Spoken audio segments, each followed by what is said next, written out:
বরাবর মাকে দেখেছি মাছের মুড়ো বা পেটি কখনো পাতে নেবে না, সবসময় লেজার মাছটুকু মায়ের জন্য তোলা থাকে।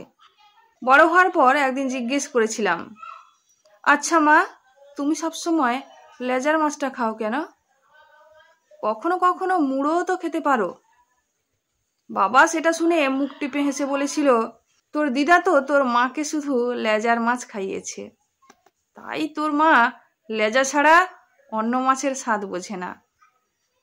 আমি বলেছিলাম, লেজার মাছে তো প্রচুর কাঁটা, ভালো লাগে তোমার? মা হেসে বলেছিল, লেজার মাছে একটা আলাদা মিষ্টি স্বাদ আছে, আমার খুব ভালো লাগে। পেটুক আমি টেস্টের কথা শুনে একদিন লেজা খেয়ে দেখেছিলাম, কাঁটার কাঁড়ি ছাড়া বিশেষ কোনো স্বাদ বুঝিনি। এরপর মামা বাড়ি গিয়ে খেতে বসে লক্ষ্য করলাম দিদার পাতে ছোট একটা লেজা আর মায়ের পাতে একটা কিং সাইজ পেটি। এর আগেও মামা বাড়িতে গেছি, খেয়েছি, কিন্তু এত ডিটেলে লক্ষ্য করিনি। আমি অবাক হয়ে দিদাকে বললাম, আরে মা তো পেটি খায় না গো, মাকে লেজাটা দাও। দিদা হেসে বলল, আমি তো তোর মায়ের মা, আমি জানবো না তোর মা কি খায় আর না খায়? বুঝলি দিদি ভাই, তোর মা কখনো লেজার মাছ মুখে তুলতো না, আগাগোড়া পেটি বা কোলের মাছটা ওর জন্যই তোলা থাকতো। জানি এখন ওর লেজেই অভ্যাস হয়ে গেছে, তবুও মায়ের কাছে দুদিন একটু ভালো মন্দ খাক। আমি অবাক হয়ে তাকিয়েছিলাম মায়ের দিকে, দেখলাম মা কিন্তু পুরো পেটিটা খেলো না, শুধুমাত্র একটা টুকরো ভেঙে নিল।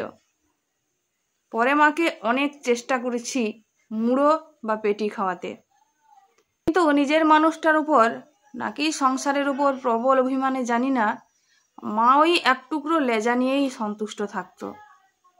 তারপর সময় গড়িয়েছে, বিয়ে করেছি, সন্তানের মা হয়েছি।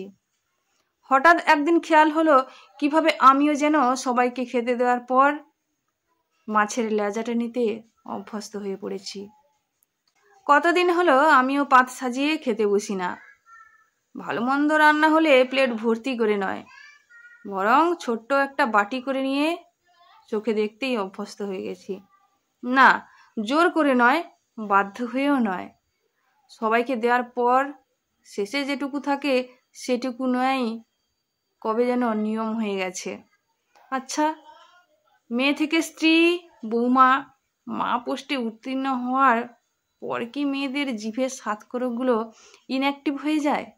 যেটুকু আছে সেটুকু চেঁচে পুছে নেওয়ার অভ্যেস কি সংসার তৈরি করে দেয়, নাকি আমরা নিজেরাই অভ্যাস করিনি? কে জানে।